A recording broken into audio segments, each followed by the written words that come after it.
आपको मसला नहीं होगा, हादसा से बच जाएंगे और महफूज ड्राइविंग करेंगे। दोस्तों अस्सलाम वालेकुम। आज हम बात करेंगे एक नहायत अहम मौजू पर, ड्राइविंग का पहला दिन। आज हम क्लच, ब्रेक और एक्सीलेटर के बारे में आसान ज़ुबान में समझेंगे। आज पहला दिन है और पहली क्लास है। आज मैं काफ़ी दिनों के बाद मैनुअल कार पर वीडियो बनाने लगा हूँ।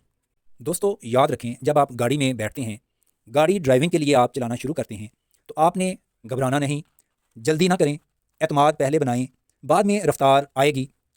पैडल को देखकर नहीं, महसूस करके दबाना है। हदायत जो आपको बताई जाएंगी उनको गौर से सुनें। महफूज ड्राइविंग का पैगाम दूसरों तक पहुंचाएं। बहुत से लोग मैंने ऐसे देखे हैं जो ड्राइविंग सीख लेते हैं लेकिन महफूज ड्राइविंग नहीं सीखते। आज हम ड्राइविंग के पहले दिन की क्लास शुरू कर रहे हैं और आज मैं महफूज तरीके से आपको गाड़ी चलाना और समझाना सिखाऊंगा। आप मेरी बातों को गौर से सीखते जाइएगा।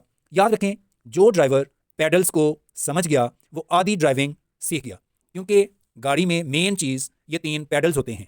आप अपने पाँव पर नज़र मारें तो आपको 3 पैडल्स नज़र आएंगे जिनको आपने सबसे पहले समझना है।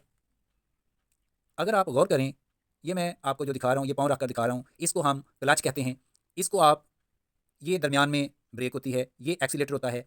अगर आप इसको ABC के हवाले से देखें तो फिर भी आपको समझ आनी चाहिए कि B दरमियान में होती है जिसको हम ब्रेक कहते हैं, और ये C है जिसको हम क्लच कहते हैं, ये A है, ये एक्सीलेटर होता है। मैंने अभी पाँव रखा है, इसको हम क्लच कहते हैं, और दरमियान में ब्रेक होती है, और ये हमारे पास एक्सीलेटर होता है। अगर आपने ABC पढ़ी हो तो उसमें ये तो ज़ुबानी याद रखें कि A, B और C, यानी A क्या होता है एक्सीलेटर, B क्या होता है ब्रेक, और C क्या होता है क्लच होता है। अब एक्सीलेटर, ब्रेक और क्लच का काम क्या होता है ये मैं आपको समझाता हूँ। क्लच गाड़ी को चलने या रुकने की इजाज़त देता है। ब्रेक गाड़ी की रफ्तार को मुकम्मल तौर पर कम कर देती है। ये चीज़ें मैं आपको दोबारा समझा देता हूँ कि ये क्लच होता है और ये ब्रेक होती है, ये एक्सीलेटर होता है। पैडल्स 3 होते हैं जबकि हमारे पाँव कितने होते हैं? 2। अभी हमें क्या करना चाहिए, गौर से सुने। सबसे पहले आपने जो आपका पाँव है, राइट फुट, आपने ब्रेक पे रखना है।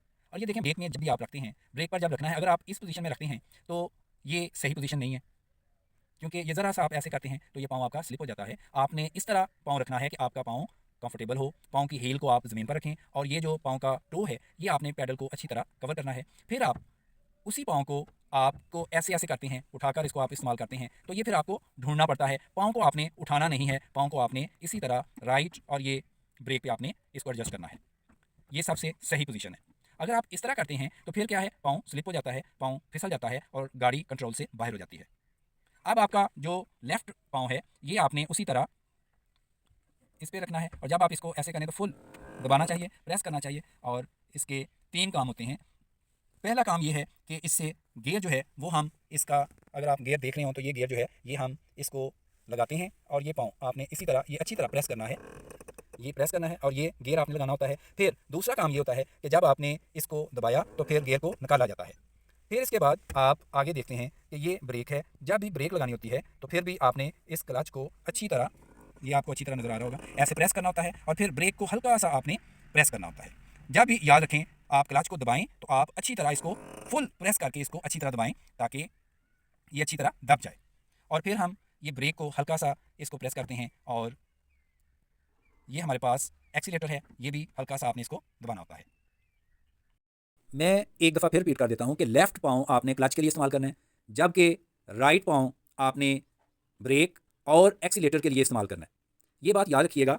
अगर आप अपने राइट पाँव को एक जगह फिक्स कर लेंगे तो आपको मसला नहीं होगा, हादसा से बच जाएंगे और महफूज ड्राइविंग करेंगे। उम्मीद है आपको इस वीडियो से घर बैठे बहुत फ़ायदा होगा और बहुत सी बेटियाँ और ख़वातीन घर बैठे ड्राइविंग सीख सकती हैं। अगर आपको इस वीडियो से ज़रा भी फ़ायदा हो तो मेरे लिए दुआ ज़रूर कर दीजिएगा। दुआओं में याद रखिएगा। मिलेंगे आप नेक्स्ट वीडियो में, तब तक के लिए आपसे इजाज़त चाहता हूँ। अल्लाह हाफिज़।